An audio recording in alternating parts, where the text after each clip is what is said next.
The Wendigo and the Girl. Daisy was your typical 20-year-old tomboy. Boisterous, loud and outgoing, she was friends with pretty much everyone in the small little town in which she lived.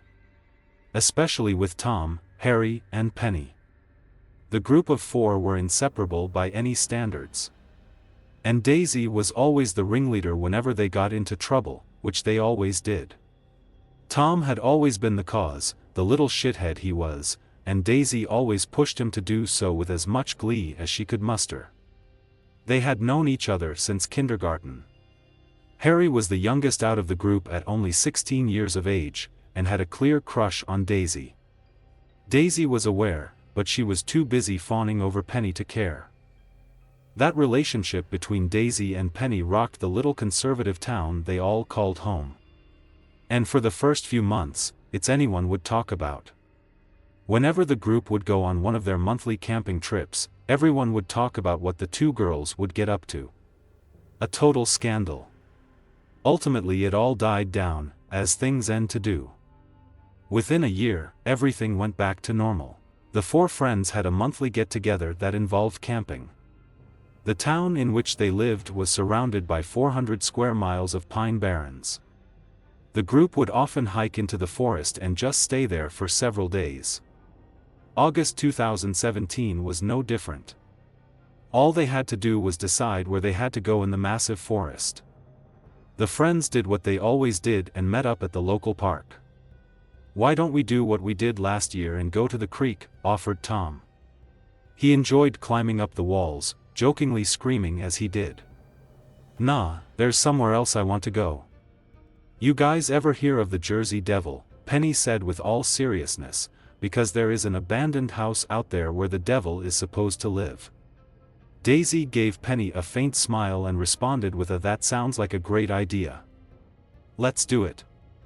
Tom didn't bother pushing his idea, as he knew Harry would do whatever Daisy wanted to do. It was almost pathetic. Within days, the group was heading out to the abandoned house with all their gear. They would drive until they were as close as they could get with the truck, park it and then hike the rest of the way. In addition to their usual camping gear, 2 tents, cooking supplies and 2 hunting rifles and sleeping bags, they took a cooler with beer and their custom water canteens. They had a habit of refueling from local water sources.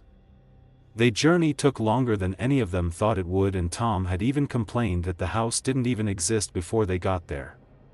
Even then, the sun was setting, so the group had to hurry to get the tents up. After settling in, Daisy decided to get the beers out. They had more in the truck if they needed any, while Tom and Harry got a fire going. Penny had managed to bring her phone and a Bluetooth speaker and had some songs downloaded on her phone, though she had developed an obsession with an old British girl band called Girls Aloud, so chances are that the music wouldn't be played. Penny had also bought some food with her, so it all worked out in the end. After the fire got strong and the music had annoyed everyone, they decided to tell some scary stories. And that's when Bigfoot attacked. Tom shouted. Harry let out a dull moan, seemingly bored at the story. "What, my stories ain't good enough for ya?" Tom bellowed at the kid. "Yeah, something like that. Why do you keep telling the same story over and over again? Every time we go camping, you tell the exact same story." It always seemed to everyone that Tom and Harry loved to complain to each other about each other. Tom responded with an overconfident "I personally enjoy telling the story." "So, Penny, excited to explore the house tomorrow?" Daisy was trying to change the topic. "Yeah, it's going to be fun," came the cheery reply. Penny loved horror stories. Anything that went bump in the night piqued her interest. "If we encounter the Jersey Devil, I'm going to squeal with excitement," came the mocking from Tom. Harry joined in with a "or maybe we'll see Bigfoot," and both of them proceeded to laugh and joke over a few more beers, unaware of the presence watching them. The following morning, the group woke up to an unsettling sight. The 2 tents they were in were untouched, but there were footprints all over the place. Tom had followed the footprints from the left side of the house all around the tents and finally re-entering the forest at the right side of the abandoned building. The footprints looked like a person, but the toes of the prints seemed disjointed, elongated. It spooked the hell out of everyone. "These are really creepy," Harry finally aired out. "Did any of you hear anything last night?" "No, I didn't hear anything at all," was Penny's answer. Daisy confirmed that with a quick "I didn't hear anything either." Tom didn't respond immediately. Instead he seemed to have drifted off, staring coldly into the forest in front of him. Tom turned to him and caught his attention with a loud, sharp "Tom." Tom turned around and looked at the others and said, "I woke up last night. I heard that thing." A look of confusion came over the others. "That thing? What do you mean you heard that thing?" Daisy asked with slight hesitation. Tom stared at her and said, "Whatever made those footprints. It walked around the camp, like it was looking for something. Then I heard a wolf in the distance and it ran off." Tom had a concerned sound in his voice. Like he was scared. "It was probably just someone playing a trick on us. My brother probably got here after us," Harry suggested before being shrugged off by Penny. "How would they get here though? Your brother doesn't drive and neither do any of his friends. Beside, who would be dumb enough to come all the way out here in the middle of the night?" Daisy for her part agreed with Tom, not wanting to believe the alternative. After a silent 30 minutes where the group ate breakfast, Penny suggested they explore the house. That was, of course, they were here in the first place. "I don't feel like it," Tom sighed, never looking from his cup of coffee. Daisy could see a defeated look on his face. "How much sleep did you get last night?" Daisy asked. She could tell that whatever happened the previous night shook him deep. "Plenty, just fine." "All right, I'll go with you." "Penny, Harry, could you stay here with Tom please?" Daisy was always good at knowing what needed to be done. "Thanks, but I don't need anyone to stay with me," Tom replied. "I know, but I would feel better about it if there was someone here with you," Daisy expressed with a quiet concern. Tom simply nodded with acceptance, and Harry sat next to his close friend. For all their arguing and shit-talking, Daisy knew that they were as close as two people could be. "Okay, let's go." Penny simply responded with two girls in a dark abandoned house. What could possibly go wrong, before a smirk appeared on her face. The two guys looked on as both Penny and Daisy walked around the house. Surprisingly, the front door and ground door windows were all blocked up with sturdy boards. They had figured it would be easier to look around the house first before attempting to get in. Even more surprisingly, the back door, or where the back door had once been, was wide open. The gaping hole led to what felt like an inescapable black void that was the interior of the house. It didn't faze either of the girls, as they both had flashlights with them. Turning them on, they both walked into the house. The first room they entered was an old kitchen. It looked like something you saw out of those old Victorian-style kitchens. Strangely, beneath all the years of grime and dust, the entire room looked untouched. It gave off a spooky vibe, which both the girls loved. The creepier the better. "That's a lot of dirt," Penny added to silent conversation between the two girls. "Yeah, don't touch anything," Daisy added. "Don't worry, I won't," came the response. The two girls moved through the house, leaving the kitchen and passing through a hallway. On their right was a column of stairs leading up. On the left were two more doorways. The one closest to the kitchen turned out to be just a storage closet with nothing inside. The other door at the front of the house led to the living room. Like the kitchen itself, the living room looked as though it had been untouched since the Victorian age, with the addition of decades of dust and dirt. In the corner there seemed to be some old toys, the sort you would give to children. Penny checked it out as Daisy stood at the door, uneasy about going inside. This house was making her uneasy and she wasn't sure why. "This place is starting to creep me out a little," Daisy said cautiously. She didn't want to appear too nervous in front of the clearly excited Penny, who merely responded with a sly "scared already?" Outside, Tom was looking a little worse for wear. He had started to wake up a bit more despite the lack of sleep he had the night prior, but that was most likely due to the 3 cups of coffee he had. "You feel like eating something, Tom?" Harry asked. He was, as he should have been, worried about his friend. Despite sharing a tent, Harry hadn't heard anything last night and certainly wasn't woken up by anything. "Yeah, sure. Why not?" came the tired response via Tom. "You got any bacon?" Harry looked into the cooler bag they bought along with all their food for the next few days. He very quickly found the bacon. "Yeah, we got bacon. I'll put some on for both of us," Harry said. "Sound.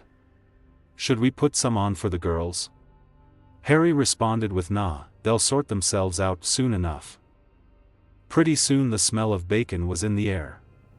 It recognized the smell from a former life it could barely remember and also remembered that the smell belonged to food. Pretty soon it was on the move. Penny and Daisy had left the downstairs and had now moved to the first floor of the house.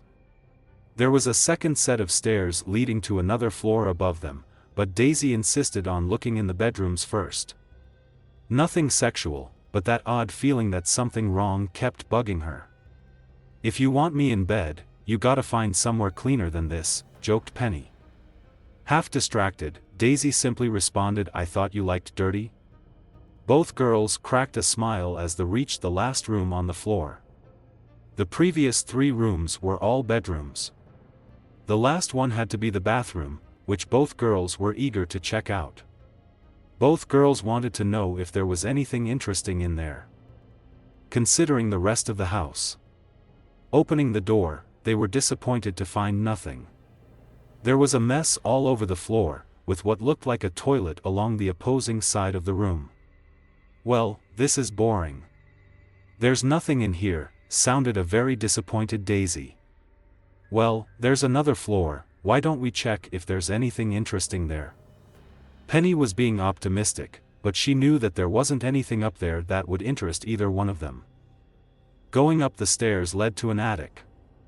It was a large space that was almost empty save for a strange pile of leaves in the middle of the floor. "Well, that wasn't what I expected," Penny said, mildly confused about what she was seeing. The leaves were set out in such a way as to make a bed. What made it even creepier is that the usual dirt and grime that had been left untouched around the rest of the house had been clearly disturbed all around the mysterious pile. "What the actual fuck?" Both girls shouted this in unison. Any curiosity that they had disappeared almost instantly and they decided to get out of there. As they turned around, they heard a blood-curdling scream that sounded like it was a long way off. In a panic, they decided to run out of the house as quickly as possible. No.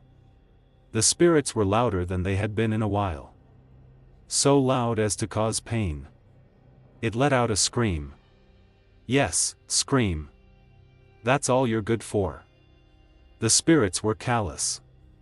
But the hunger, the insatiable hunger, was too much. Still, it continued.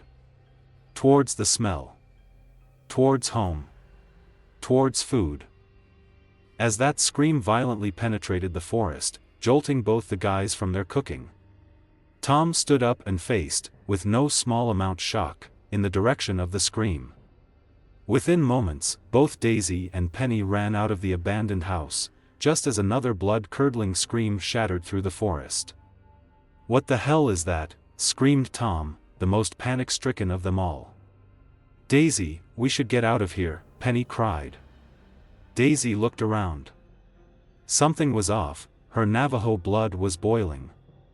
All she knew was that they needed to get out of there quickly. "Grab the rifles and what you can carry. Don't bother with the tents or cooler, they'll only slow us down," Daisy said in a commanding voice. No one spoke as they followed her lead. Harry and Daisy grabbed the 2 rifles they bought with them. Penny grabbed a rucksack and filled it with some of the food from the cooler. She didn't know what was going to happen, but she wanted to know that they would be okay if something happened. Keeping that in mind, she also grabbed the first aid kit that the group bought with them. 10 minutes later, the group was on the move. It would take them about 3 hours to get to the car. Tom had yet to calm down and Penny was trying her best to calm him down. Daisy was up front and Harry was at the back, both of them were carrying guns. They weren't that far from the car now, maybe 30 minutes. For the past hour, they had heard something following them and Tom had broken down several times and tried to flee into the forest. Daisy was sure that whatever it was had followed them from the camp, but was only now making its presence known. "How much further?" Harry shouted from the back. "Not much," came the response from the front. Daisy wasn't sure what was chasing them, despite having hunted in these forests with her father for years. Before she could think any more on what was chasing them, something jumped out of the bushes next to Tom and Penny. It was on top of Penny. Tom had fled into the forest, screaming in a panic. "What the hell?" shouted Harry, trying to line up a shot. "No, don't shoot. You'll hit Penny," Daisy screamed back. She pulled out a hunting knife and fought the thing off. It skulked behind a tree as Daisy helped Penny up. Before Daisy could get a decent look, whatever it was ran off in the same direction as Tom. She instead looked at Penny, who was clearly injured and covered in blood. "Harry, get Penny to the car, I'll get Tom." Harry didn't hesitate for a second and the pair rushed off to the car as Daisy ran after Tom. It was hungry. It was hunting. It was hungry. Tom kept running. He had to get away from it before it got to him. He wasn't thinking.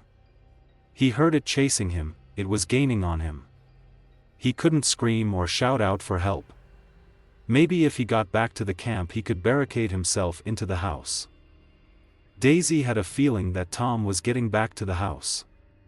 Rushing back there, she was relieved to blindside Tom as they both reached the halfway point towards the house. "Tom, you're okay," Daisy smiled at the thought that her friend was safe. "I don't know where that thing is.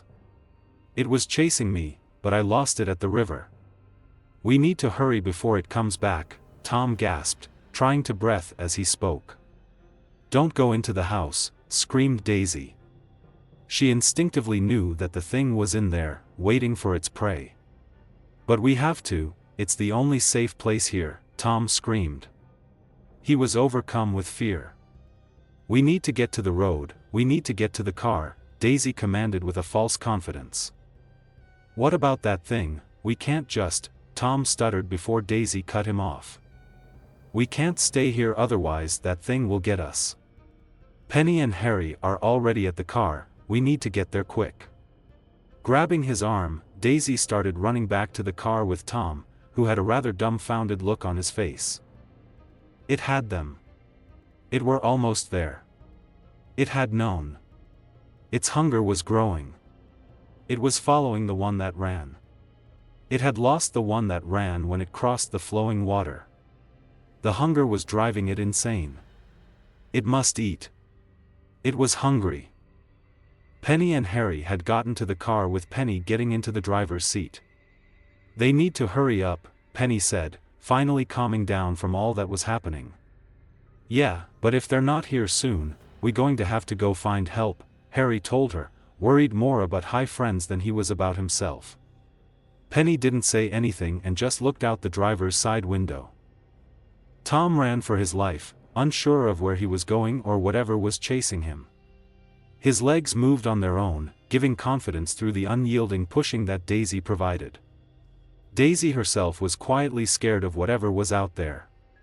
She didn't say anything, though, as to not scare Tom into another panic.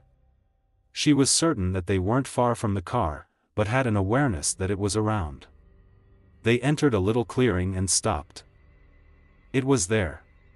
It was in front of them. It was hungry. The slender gray mass jumped towards Tom.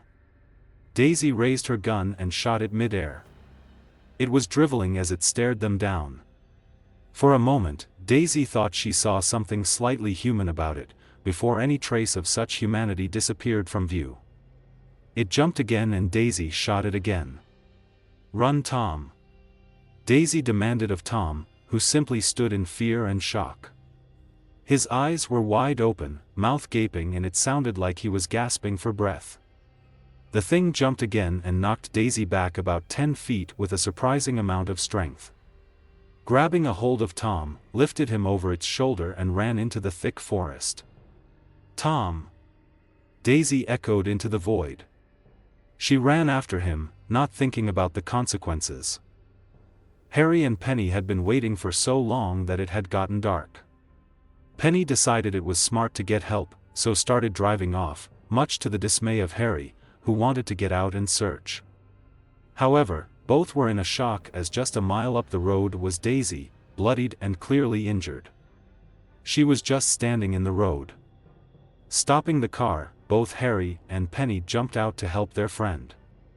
Daisy was in clear shock, unable to speak, and didn't even appear to be aware of her friend's presence. "Daisy! Daisy!" Penny tried to get her girlfriend to talk, but Daisy just stood there, silent. That same blood-curdling scream from before penetrated the air. "Get her in the car," Harry said. Harry decided he was going to drive, seeing that Penny was too distracted to do so. As they climbed back into the car and drove off, they were unaware of the two sets of glowing eyes watching them from the dark forest. "You know, was it interesting? I thought it was pretty good. Let me know what you think about these two stories I read. Please like and subscribe, it helps the channel a lot, and yes, thank you for listening to the story, I enjoyed reading it. I hope you enjoyed it as much as I did, so okay anyway, until next time. See you later.